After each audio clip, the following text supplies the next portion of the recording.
Welcome to Dynasty. Today's the day we're gonna dyno a car.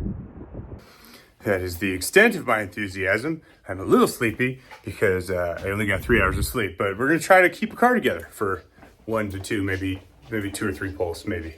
Do you believe in life after love? I feel something inside me saying I really don't think you're strong enough now. Actually, before I walk back there, show you the showroom. That's the trash can I empty because I'm a janitor and I do a good job. This is the couch. Don't say anything about it being a casting couch, even though it does look like that. It's not that. We got a slimulator right there. We do we turn it, we got a fridge. So I put my lunch. Got a bunch of fittings on the wall. We got a bunch of vibrant stuff on the wall. We got t-shirts. We got my office. I mean, don't worry about it. It's just memories of things from the past. It's not a big deal. Now, I've talked about it before, but we do stock a plentiful amount of performance parts here at Dynasty. So if you guys are ever looking for LS performance parts or stuff for your R32 GTR or anything in between, we carry a boatload of stuff. For example, you got the Brian Chili Racing valve covers. We got Brian Chili Racing valve covers. We got Brian Chili Racing ring compressors, all sorts of sizes. You got 4125, we got 4070, we got 4065, we got 4005, 400, 380. We got all sorts. We got the Brian Chili Racing valve spring kits. We got all sorts of valve spring kits. We got all of that. You got push rods. You got OE push rods. We got titanium dual spring kits. We got steel dual spring kits. We got push rod kits right there. We got a little bit of everything. We stock a gang of Truck Norris camshafts. You got a whole lot of Truck Norris camshafts. You got a whole lot. Anyway, you get the gist. We do a lot of everything here. We do performance work too. This is a Chevelle that we have in for some work. Actually, let me show you this. This is pretty slick. It's SpeedTech chassis, crate motor LS3 drive sump deal, forge line wheels. Like it's a pretty badass ride. This is an example of something that comes in our shop.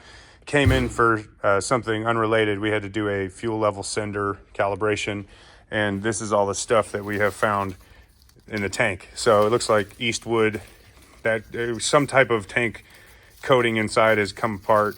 Either tank wasn't prepped properly or it just didn't adhere or whatever. So this is something we found when all we were supposed to be doing is a fuel level sender calibration. So stuff like this is small jobs turn into big jobs pretty quick. And then we got our twin turbo shop car. The thing's pretty cool.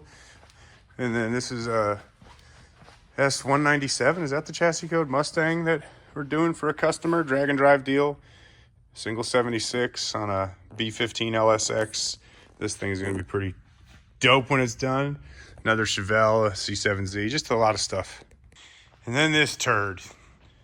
If you guys have watched any of the build series, this is the Trans Am that I put together.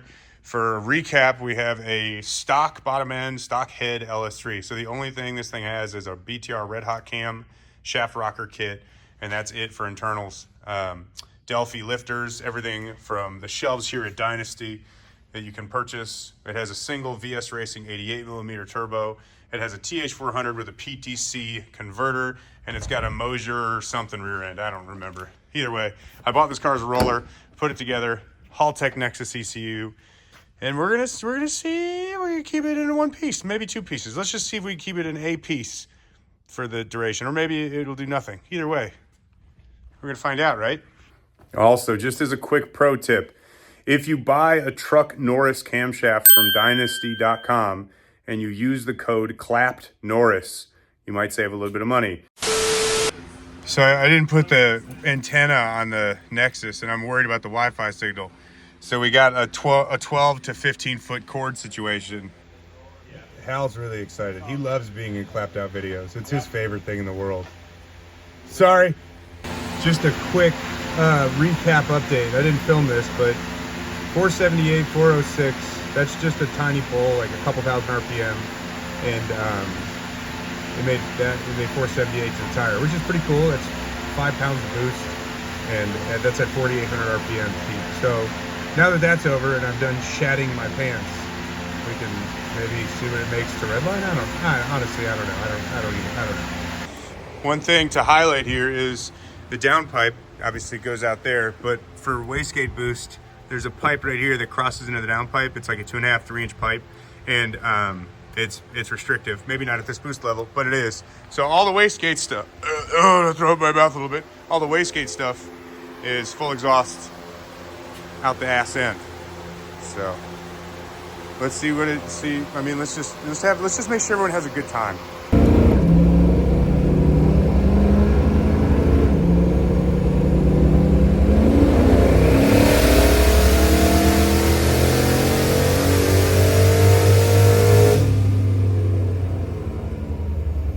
Went a little higher than 6,000. I'd like to highlight that in the middle of that pole, Michael was over in the fab area, and I've never seen him run away from a car that fast on the dyno. I don't know if that's, I take it as a compliment though, personally.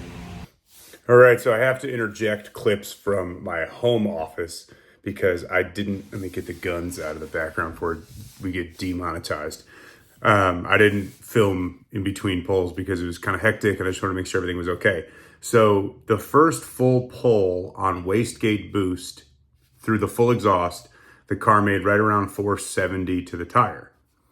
We then opened the cutout out of the bumper and the car picked up like 90 horsepower. It also picked up like a pound and a half of boost. So that's not an equal, it's not like 1-to-1 there, but it did pick up over a pound of boost and it made mid fives to the tire on 5-6 pounds of boost total, which is sick. So that kind of set the stage for the next pull where we added a little bit of duty cycle to the boost controller just to see what it did. We added 30% duty cycle to the boost controller and it came up to 9 PSI. And here's that pull right here.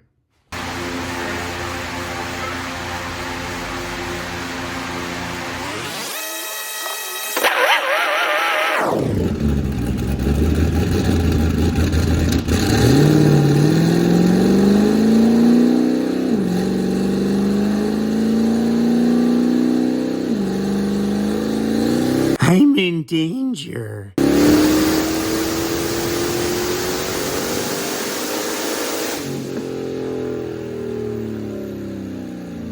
So that was 9 pounds of boost. It picked up a few pounds with 30% duty cycle, boost controller, 9 pounds of boost. The car came up to 650 wheel horsepower, 647 and change, but 650-ish to the tire on 9 pounds of boost. So just to recap, this is a stock bottom end LS3. It's got a BTR red hot cam, and that camshaft is not a turbo cam. It's an NA cam or a PDS blower cam. But it is, again, it's not a turbo cam. So I didn't know how it was going to act. I didn't know how the converter was going to act. All that stuff came together really brilliantly. And towards the end of the video, I'll show you a dyno graph and you can see what I mean. But there's a ton of usable RPM. So to pick up over 100 wheel horsepower with 3.5 pounds of boost was a good sign, to say the least. But then we added more boost. So that was the next thing we did.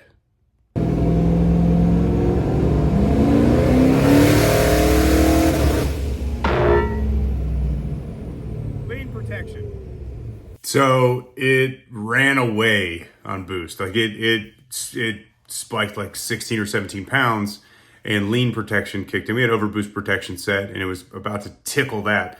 But shout out Haltech Nexus, lean protection, caught it, killed it, cut the motor off. Well, I didn't cut the motor off, but it sets a rev limiter and stopped me from pulling through it. The one thing I'll say is a lot of dyno operators won't watch I shouldn't say this. There are some people that won't look at air fuel or oil pressure or anything like that on the dyno. And I'm one of those people. I don't really watch any of it. I don't care. I just assume everything's fine and then usually it's not. That being said, the Haltech setup on the car is what saves me in a lot of situations like that. Oil pressure protection, lean protection, all that sort of stuff, multiple safeties you can set in place. And that's that doing its job. So once we dialed in fuel a little bit more, we changed duty cycle a little bit more, and we were able to make another pull, and this was 15 pounds of boost. So 650 on 9 pounds. This next pull was 15 pounds of boost. Still super timid on timing, 12, 13 degrees. Fueling was a little fat on this run as well, but I'll let you watch it.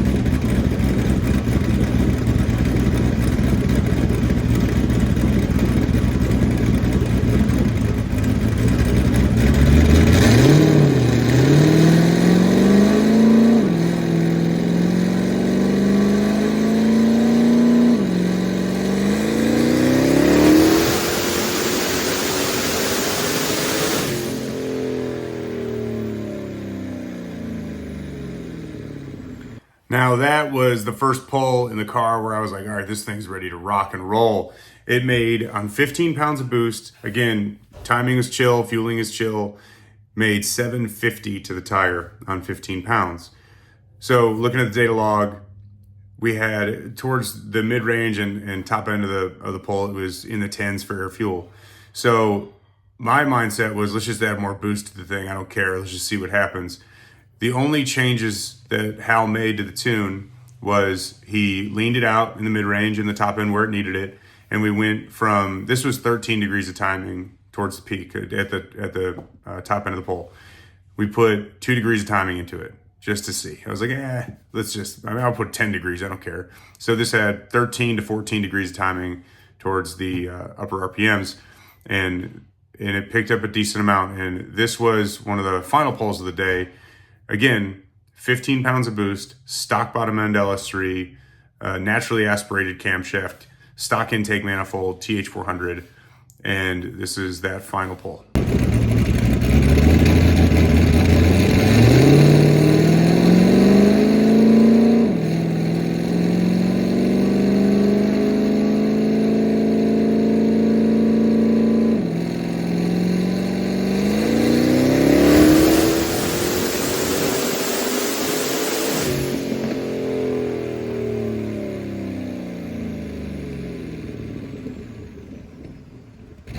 Shoo-wee! Oh, that's nice right there. I like that a lot. So 2 back-to-back pulls actually, $7.99 and then $8.05 just to back it up. The combination is working really well, and going forward with it, throw some more boost at it, whatever. There's a lot of people that have speculations on LS3s, the strength of the sleeves, stock bottom end, blah, blah, blah. And I heed those warnings and I hear that stuff and I don't discount it. So the question becomes, do I want to try and drive and race this car, or do I want to try to make a number on a dyno? Truth be told, I'm sick of working on stuff and I want to race something. So we called it quits at that point. But to make 800 plus wheel horsepower through a 9-inch, through a TH400 on a single 88 millimeter on Pumpy 85 in a street car, it's absolutely killer. I can also close the cutout and drive the thing wherever I want. So there's some stuff I also need to tidy up. We have a little bit of a transmission leak at the transmission cooler fitting lines on the trans itself. I have a radiator fan situation. The fans work properly, but they're hindering themselves. I got a big polar fan on the back side of the radiator, 2 pusher fans. The one side of the radiator is completely pointless because the pusher fan pushes into the polar fan, but the polar fan is set as a pusher fan. It's a whole mess. So I'm going to rip all those fans out, and I'm going to go to just 2 12-inch spout fans in the front, pushers, because that's where I only have real estate on the front side of the radiator. So you got to get cooling in check, get the trans leak taken care of. And then I can dial the car in for drivability and actually enjoy it and cruise it, go to the track every once in a while and go from there. But again, it's not the end of the story with this yet. We still got to take it to the track. We still got to dial some stuff in. But if you have watched the saga of this car from the time I started to now, I appreciate it. And I wanted to give some people some closure on where it went, how it did, blah, blah, blah, if you have paid attention to the videos. So thank you guys so much for paying attention. Again, like and subscribe. If you want to go to our store, clappedout.com, there are stickers and stuff for sale. Do not buy anything off our store if you don't like it. Don't buy it because you feel guilty, because Rye cries all the time about going to our store. Buy it if you like it. If you don't like it, don't buy it. It sucks anyway, either way. And I'm really bad about shipping stuff out on time. I'm not making a good case for you guys to go to our web store at all, but either way.